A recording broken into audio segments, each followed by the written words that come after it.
Breaking news coming in, all eyes on Mega Modi 3.0 budget. Finance Minister Nirmala Sitharaman to present the Modi 3.0 budget. Will there be tax relief for the Aam Aadmi?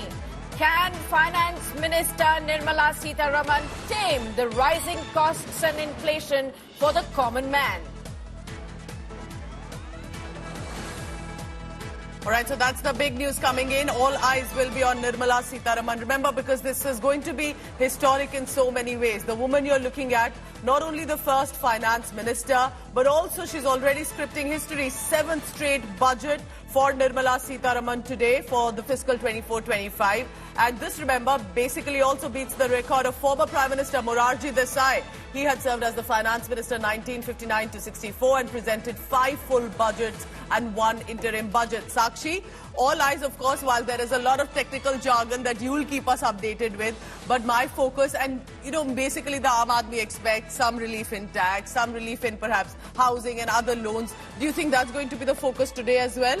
Well, of course, it has to be, because just this budget comes right after the general elections, where you actually have seen the depleting Modi capital. And that is going to be the focus of the union budget today, as to how they appease to the large population of India. The big question is, will they continue to be fiscally prudent? Will there be a balancing act that Finance Minister Nirmala Sitharaman do very well today, prioritizing growth? Or will she also appease to the larger public by actually giving them some tax relief, some relief for the common man who's been reeling under the pressure of rising inflationary costs? That's true, because if the GDP is rising, so is inflation as well in the past few years. So the focus will be Modi 3.0 budget. Remember, if you've returned for the straight third term, what is it that you have for different sectors? While there will be, of course, perhaps different business honchos who will be expecting certain relief, eventually it will be about the Aam Aadmi.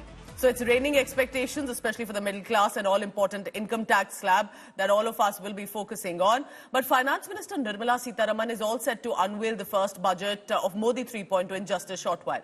7th consecutive budget, making her the second finance minister to achieve this feat after C.D. Deshmukh. The budget is crucial. It sets the tone for the government's economic policies and priorities. Also expected to give a push to initiatives in various segments of the economy in line with the Viksit Bharat 2047 vision, because that's the focus of this Modi government. Amid all of this, let's listen in now to some of the reactions coming in. Let's start first with Prime Minister Modi himself. ये budget अमृत काल का एक महत्वपूर्ण budget है।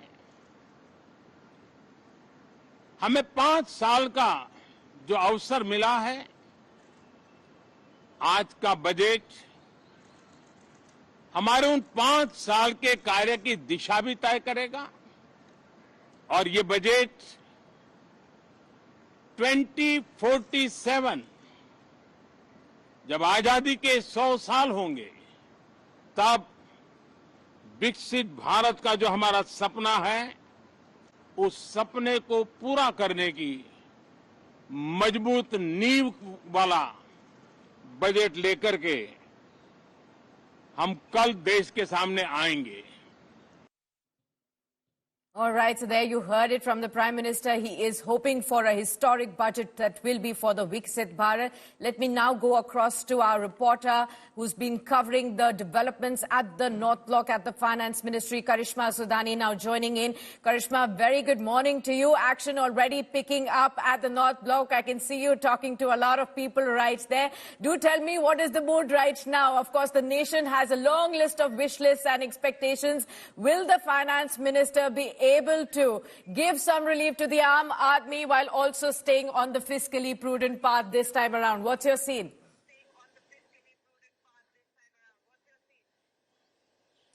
Sakshi, this budget is going to be a revised budget and could be a big bang budget, noting that last 5 budgets have missed big bang announcements, especially for the middle class on the tax cut. It looks like government is going to look at fiscal consolidation along with some relief for sectors in order to uplift the economy. You saw the Echo survey numbers yesterday, a 6.5 to 7%, quite a conservative growth target that they have set. it looks like they're pretty confident on the fiscal consolidation path on what they're going to do in terms of macroeconomics. Their fiscal deficit could further go down. They could try and aim for further increase allocation towards certain social schemes. They could also look at higher direct and indirect taxes owing to the buoyancy on the revenue side. But when it comes to the people of India, to the middle class sector, it is very well on cards that there could be some cushioning done on the income tax front today. What is going to be interesting is to watch out for if government is going to try and bringing any kind of further exemptions or relief under the new regime, because that has been their focus now. While for corporate there has been some good news recently, but for the individual salaried taxpayer, it's always been a set of disappointments for the last few budgets, but looks like this could pave way for some kind of green shoots in a way that there could be some relief on cuts.